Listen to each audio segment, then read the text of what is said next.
Alors, pour la correction de l'exercice numéro 6, donc maintenant on a deux capteurs qui sont sensibles aux vibrations et qui sont reliés à une interface d'acquisition. Donc on a une distance de D égale 38 cm entre ces deux capteurs et ces deux capteurs sont posés sur une barre métallique.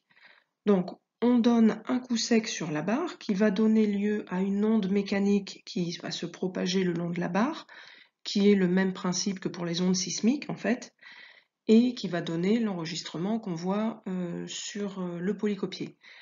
Alors, on voit que le signal vert est le premier capteur, hein, qui est, on va dire, le plus près de l'endroit où on a tapé la barre métallique du coup sec.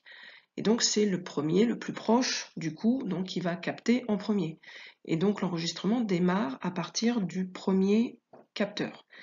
Et le signal en orange est forcément le signal du deuxième capteur, c'est-à-dire le capteur le plus éloigné du coup qu'on a donné.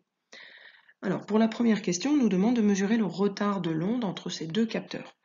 Donc, on va regarder tout simplement le temps qui s'écoule pour que l'onde parcourt les 38 cm. Et pour parcourir ces 38 cm, ça va correspondre tout simplement à ce temps-là. Hein, on peut le voir parce que en abscisse, vous avez bien T, attention, fois 10 puissance moins 5 secondes.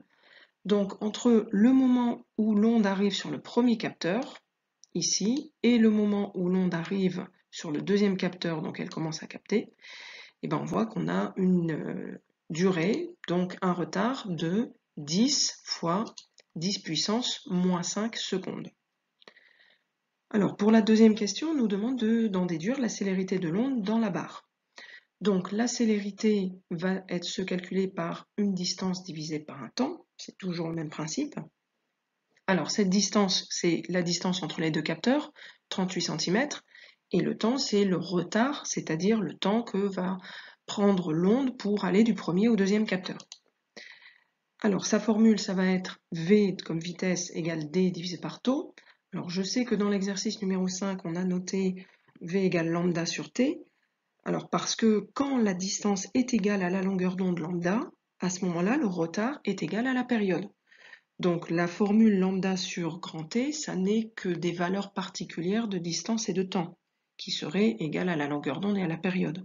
Mais dans le cas général, on n'a pas toujours une distance qui vaut la longueur d'onde. Donc dans le cas général, la vitesse, c'est la distance quelconque divisée par le temps pour parcourir cette distance, hein, que va prendre l'onde pour parcourir cette distance. Donc la distance, on l'a, 38 cm. Encore une fois, il ne faut pas oublier de le convertir en mètres. Donc 0,38 mètres. Le retard, on l'a au-dessus. Donc 0,38 divisé par 10 fois 10 puissance moins 5, ça fait 3800 mètres par seconde. Alors, quel aurait été le retard de cette onde sonore dans l'air pour deux capteurs distants de 38 cm aussi? Donc là, on nous demande d'utiliser la même formule, mais cette fois de calculer le retard, c'est-à-dire taux, en fonction de la vitesse et de la distance qui vaut 38 cm, et on nous donne la vitesse des ondes sonores dans l'air. Donc il faut modifier la formule V égale D divisé par taux.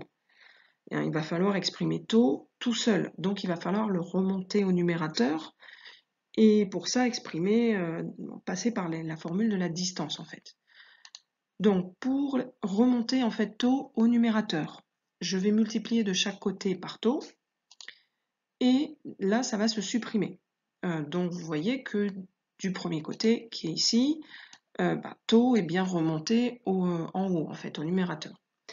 Donc là ça va me donner l'expression de la distance D égale V fois taux.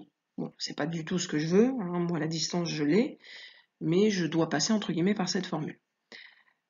Ensuite, comme je veux taux tout seul, il faut que je supprime fois V. Donc pour ça, on va tout simplement diviser par V de chaque côté. On voit que les V s'annulent de ce côté-là, et on a enfin taux en fonction des deux autres, qui est le retard de l'onde sonore dans l'air, taux égale D sur V. Alors ici, la vitesse, c'est la célérité des ondes sonores, donc ça va se noter CR. Donc j'ai D sur CR. Ensuite, la distance, je l'ai, toujours 38 cm à convertir en mètres, et CR, c'est 340 mètres par seconde. Donc 0,38 divisé par 340, ça fait 0,0011 secondes, donc 1,1 millisecondes.